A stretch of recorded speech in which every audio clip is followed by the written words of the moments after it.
Welcome to the Human Design Profiles and Entrepreneurship podcast. I'm your host, Chanelle, a 1-3 manifesting generator, small business strategist, workshop facilitator, and the author of the Aligned Action series for solo entrepreneurs. This podcast is an active learning experiment. It's all about how we experience entrepreneurship as individuals while we're also satisfying our desire for self-awareness.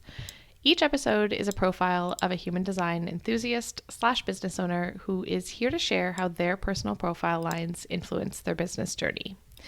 Today, my conversation is with Chanelle, a registered holistic nutritionist, functional hormone educator, and founder of Evergreen Nourish Co., an online nutritional counseling practice with a focus on hormone health.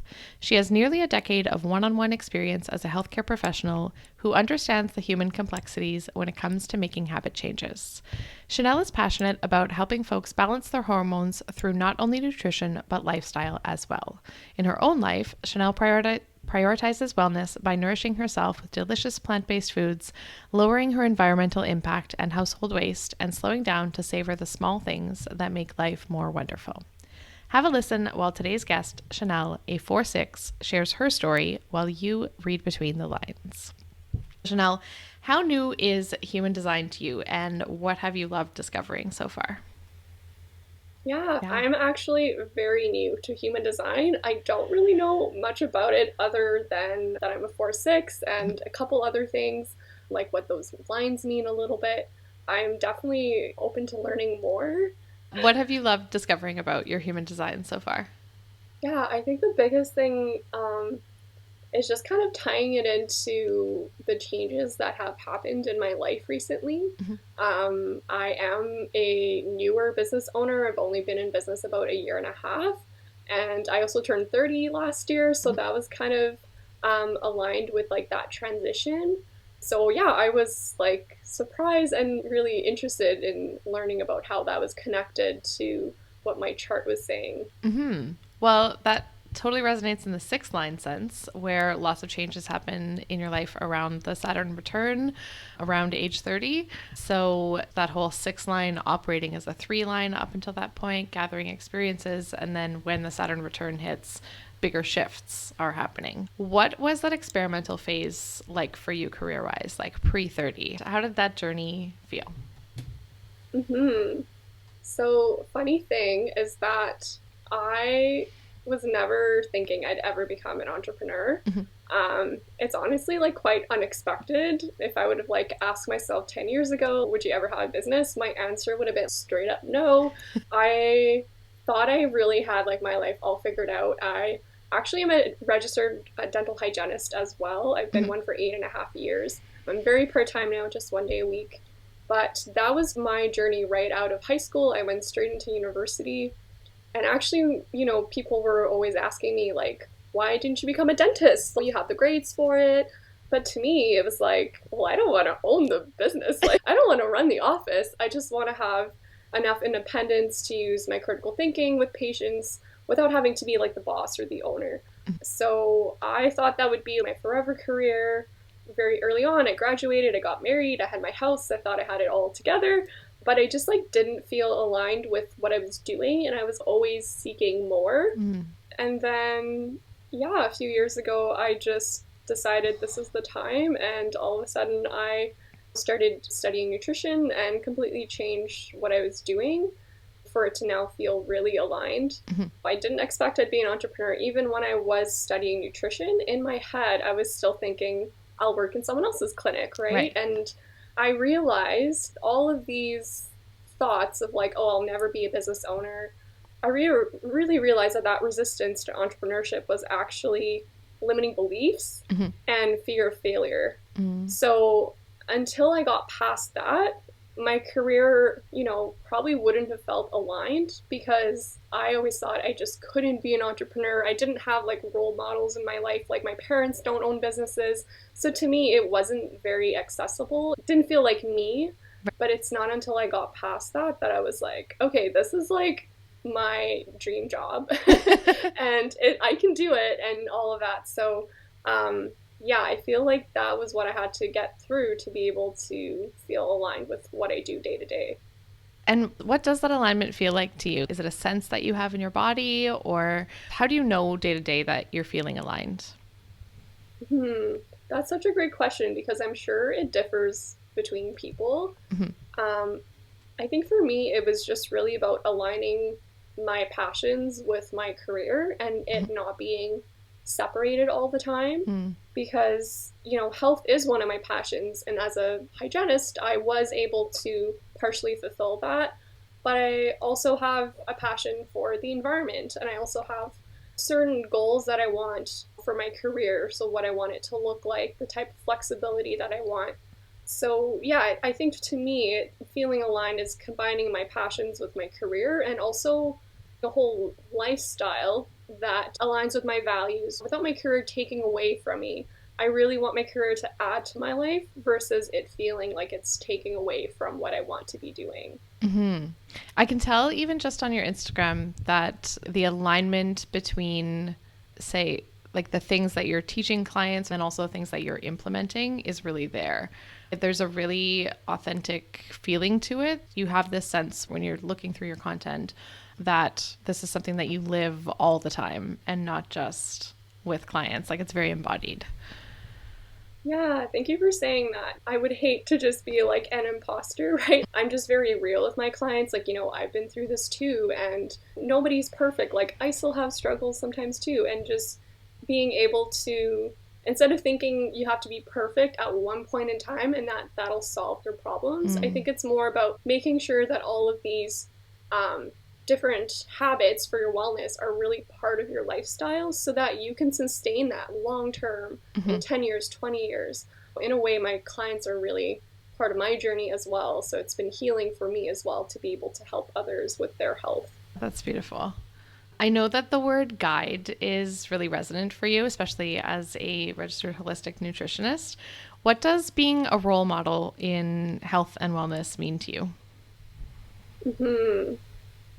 I feel like guidance is really something that's should be part of everyone's life. I feel like the moment we decide that we're done learning, to me it's kind of like giving up. Mm-hmm. Because why wouldn't you want to become a better person or be healthier and just learn more about the world? So to me, it's such a privilege to be able to be a wellness or health guide for somebody. And it's something that I've identified with for a long time, having been a hygienist since 2015. I've always seen myself as a guide while acknowledging that I also need guides. I also want to keep learning, want to have role models that I can aspire towards certain things. So for me, yeah, like as a nutritionist, there's so much misinformation out there. There's so much confusion about nutrition. People don't really learn about nutrition from a young age or Mm-hmm. anything. So I feel like, especially in the nutrition and lifestyle realms, it's important to have somebody that can support you, tell you what your specific needs are with your body, and then really find strategies that fit your lifestyle.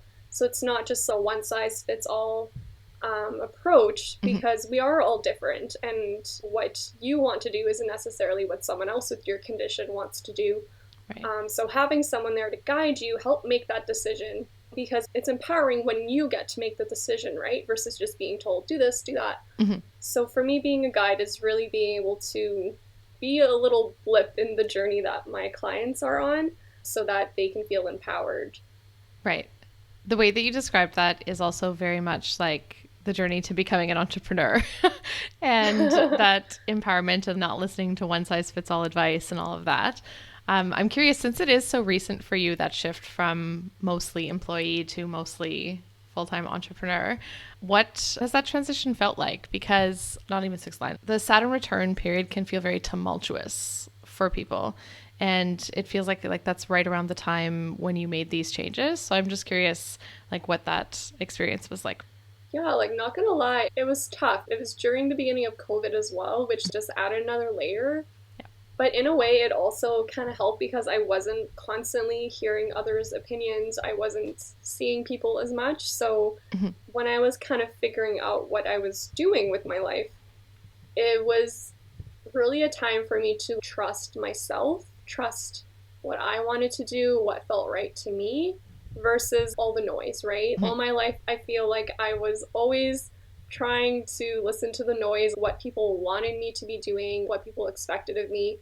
And that was part of the reason that I didn't feel aligned, right? I felt like I had to do X, Y, Z to have my stuff together, and then that I would be good after that without really acknowledging what I wanted.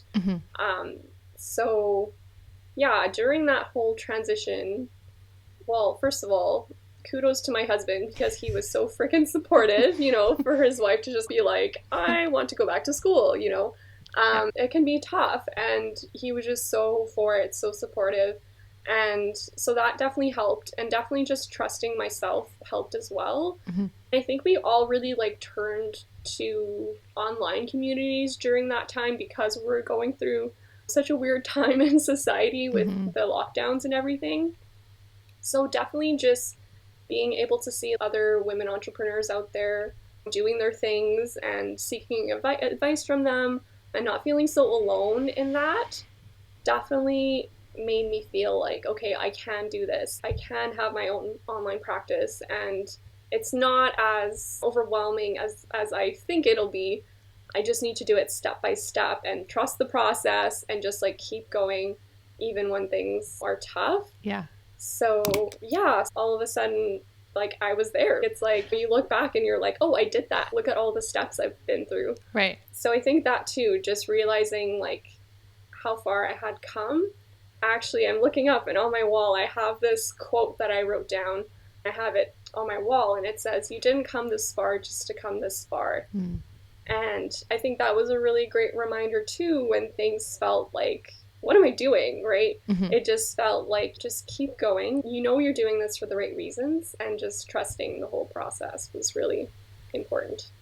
Even just surrounding yourself with that support, consciously choosing words that feel supportive is such a big part of being an entrepreneur, keeping that mindset piece going, because there's a lot of self-examination that happens as you're making all of these decisions when you're setting up your business for the first time. For sure. Yeah. So you mentioned about surrounding yourself with other women entrepreneurs and finding some community. The fourth line is very social.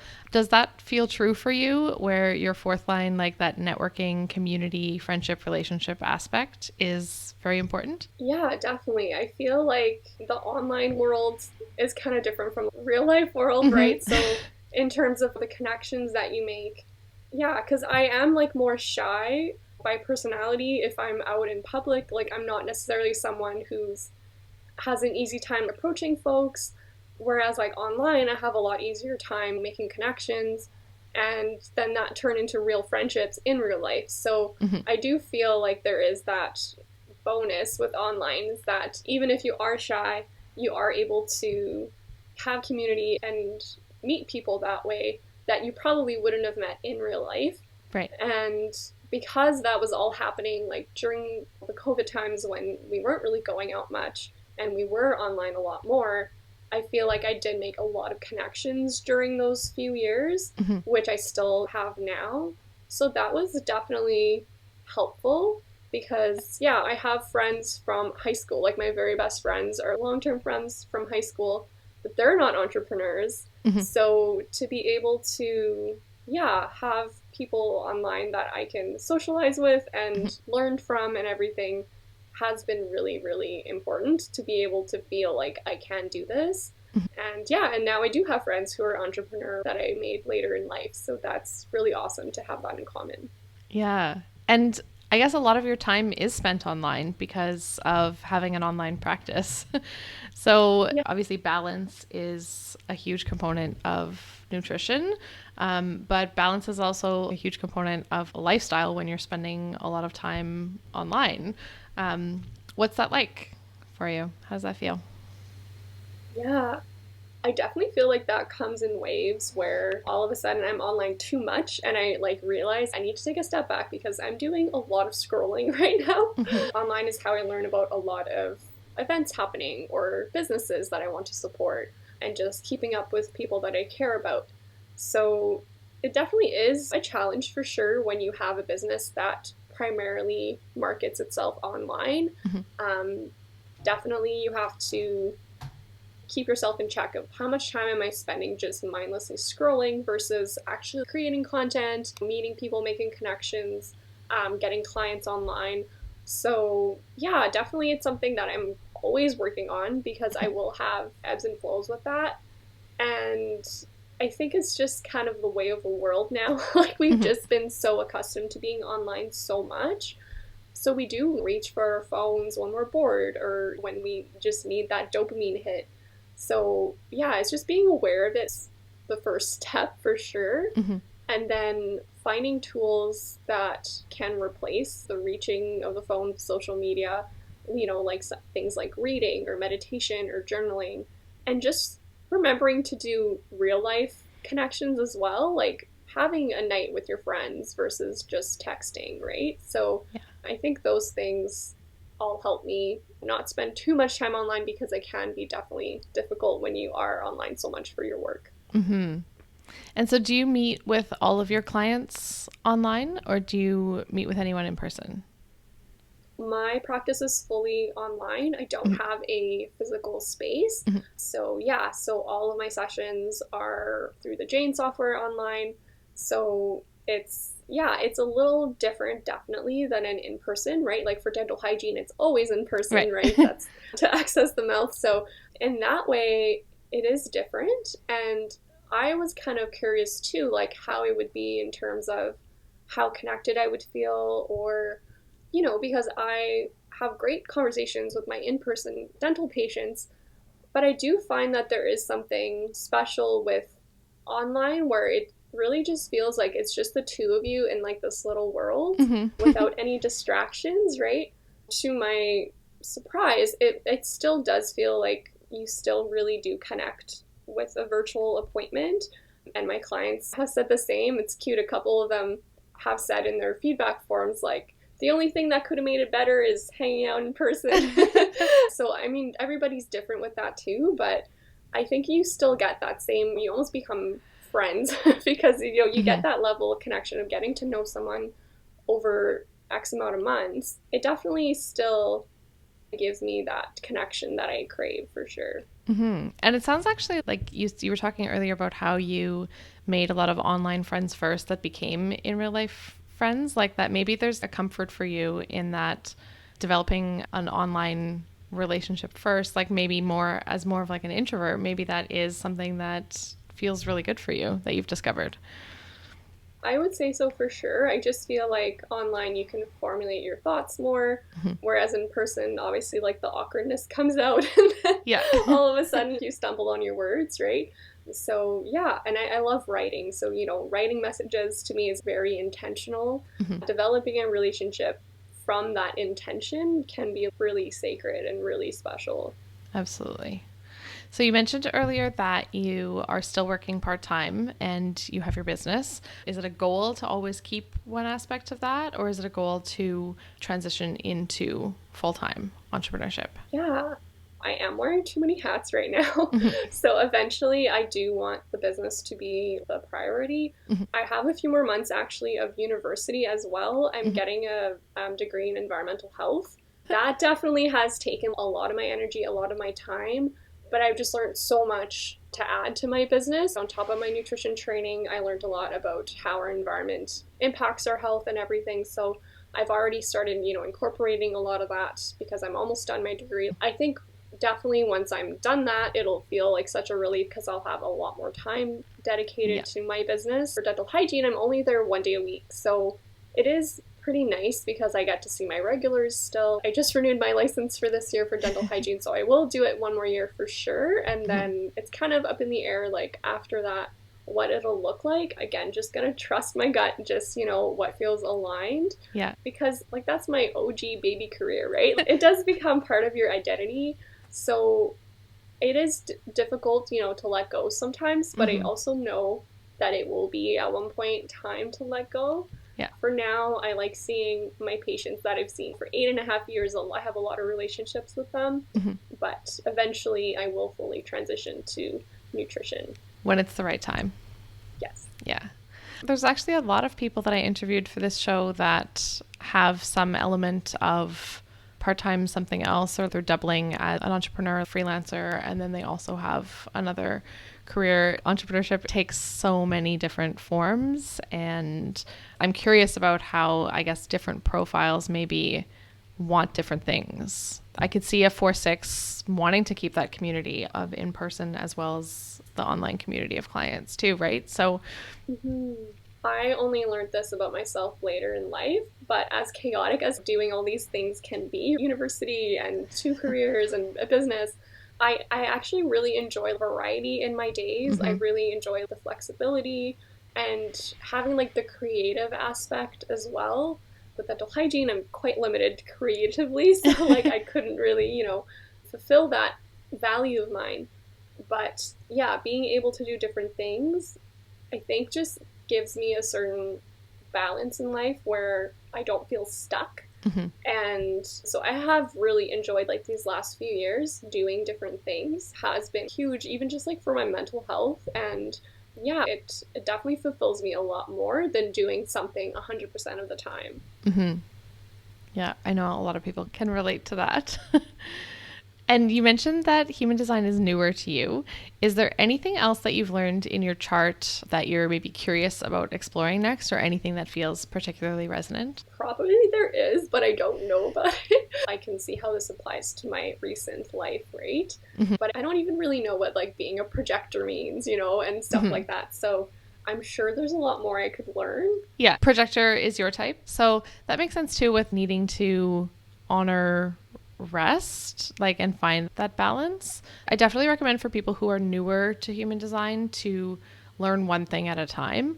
For me, I learned about my type first. I'm a manifesting generator, and then I learned about profile, and then I moved on to environment and cognition and all the other things. As you know, you've seen the chart. It's can be very overwhelming. But rather than try to learn so many different aspects at once, I always recommend that people deep dive into one thing. So like learn about your profile, learn about your type, learn about your authority and your strategy. Build that over time. Definitely. It does look overwhelming when you get the chart and you're like, what are all these numbers? Yeah. There's plenty of time to explore all the different aspects of your chart and integrate those knowings and go where you feel called to. Like you said, if 4/6 felt really aligned and resonant, that was the thing you felt most called to implement and integrate, listen to that. So we close each episode with a card reading. If you're ready, we'll take a deep breath in together and release. The card that I've pulled for you from the custom HD deck by Christina of Glow Glow Juice is, I trust myself to know who is right for me and who is not. Do I feel nourished by the people in my life? How did I pull a nourished card for a nutritionist?